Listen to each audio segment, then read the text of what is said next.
Située à l'extrémité orientale de l'île de Madère, entre l'océan Atlantique et d'imposantes falaises, Ponta de São Lourenço est une merveille naturelle vraiment unique et à couper le souffle. Cette extraordinaire péninsule, façonnée dans les temps anciens par les forces volcaniques, offre un voyage captivant dans le passé. Son nom, en l'honneur du navire São Lourenço, dirigé par João Gonçalves Zarco, qui a repéré cette terre pour la première fois en 1419, porte en lui l'héritage de ses premiers explorateurs. Ils n'ont peut-être atteint que les eaux sereines de la baie de Machico, mais les émotions qu'ils ont dû ressentir en posant les yeux sur cette terre vierge sont laissées à notre imagination, un profond sentiment de fierté peut-être, alors qu'ils se lançaient dans un nouveau chapitre de l'histoire humaine. Les vues panoramiques depuis ce point de vue englobent à la fois les côtes nord et sud de Madère, et par temps clair, l'île voisine de Porto Santo gracie l'horizon. Assister au lever du soleil ici est un spectacle à couper le souffle, alors que la lumière du matin baigne le paysage dans une lueur parfaite. Le paysage est majestueux, avec la mer dans une danse constante avec les falaises, créant une toile de fond en perpétuelle évolution de couleurs et de sensations. Pour apprécier vraiment cette expérience unique, il vaut la peine de se lever tôt. Le voyage commence à la Baía d'Abra, près du parking, et se dirige vers l'est jusqu'au Cedo Sardina. La randonnée d'environ 6 km prend environ 2h30 et est considérée comme une randonnée facile. En chemin, vous rencontrerez plusieurs points de vue offrant des vues spectaculaires. La végétation résistante et basse prospère avec succès dans ce climat semi-aride et résiste au vent du nord.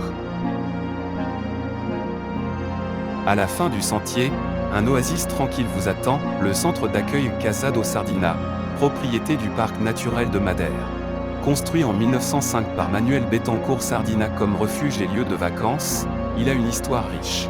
Au fil des ans, il a changé de propriétaire jusqu'à ce que la région autonome de Madère l'acquiert en 1996. Maintenant, il vous invite à vous asseoir et à profiter d'un pique-nique dans son atmosphère sereine. En descendant vers la crique, vous serez traité à la charmante vue du Céda Sardina. La petite plage en dessous de Casa da Sardina est parfaite pour la baignade et le pique-nique, un endroit où le temps semble s'arrêter. Si vous avez encore de l'énergie, continuez jusqu'au point le plus à l'est de Madère, Ponta do Furado, à une demi-heure de marche. Votre récompense sera la vue sur l'îlot de Cevada et l'îlot de Farol. Le phare de Ponta de São Lourenço sur l'îlot de Farol est le plus ancien de l'archipel de Madère, avec une histoire de 150 ans.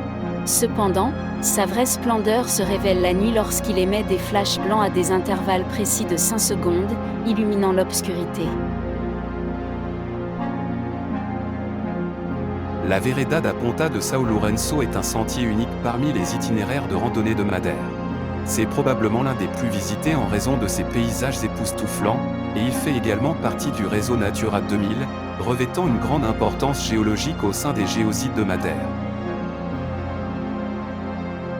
La municipalité de Machico est souvent considérée comme le « géoparc » de Madère en raison de ses nombreux points géologiques d'intérêt. Vous pouvez explorer davantage ces merveilles géologiques dans le cadre de votre voyage. La Vereda da Ponta de São Lourenço est un sentier aller-retour, couvrant environ 8 km au total, et il est considéré comme une randonnée modérément difficile. Tout au long du voyage, les vues panoramiques sur la péninsule sont inégalées. À la fin du sentier, vous pouvez visiter le centre d'accueil du parc naturel de Madère pour en savoir plus sur les espèces naturelles qui habitent à Ponta de São Lourenço. Vous pouvez également vous baigner dans les eaux cristallines de Cedo Sardina et grimper jusqu'au point le plus élevé de la péninsule pour une vue à 360 degrés sur les environs côtiers. À la fin du sentier, il y a un espace de repos paisible où vous pouvez profiter d'un pique-nique. Étant donné le manque d'ombre et le terrain aride, il est essentiel de vous protéger du soleil avec de la crème solaire pour éviter les coups de soleil. Des chaussures robustes sont essentielles, car le sol sablonneux peut être glissant. Veuillez noter que le centre d'interprétation à la fin du sentier n'a pas d'eau potable ni de toilettes publiques, alors assurez-vous de régler vos besoins personnels avant de commencer la randonnée.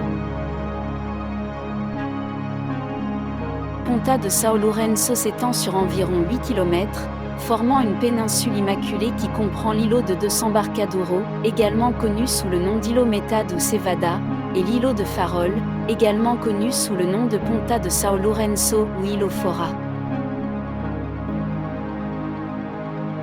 Une caractéristique importante de cette région est la Baía d'Abra, qui, en raison de sa configuration et de sa taille importante, offre d'excellentes conditions d'ancrage. À l'ouest, au-delà de la marina de Quinta do Lorde, se trouve la pittoresque Prena, une petite plage de sable sombre. Perché au-dessus se trouve le Morro da Piedade, un cône volcanique, où une chapelle dédiée à Nossa Senhora da Piedade a été érigée au XVIe siècle. Au nord de Prena, les dunas da Piedade se distinguent, un système de dunes abritant des fossiles quaternaires datant de 300 000 ans, des enregistrements uniques en Europe. Ces racines fossilisées suggèrent la présence d'une végétation beaucoup plus grande et plus abondante dans les temps anciens par rapport à ce qui caractérise la région aujourd'hui.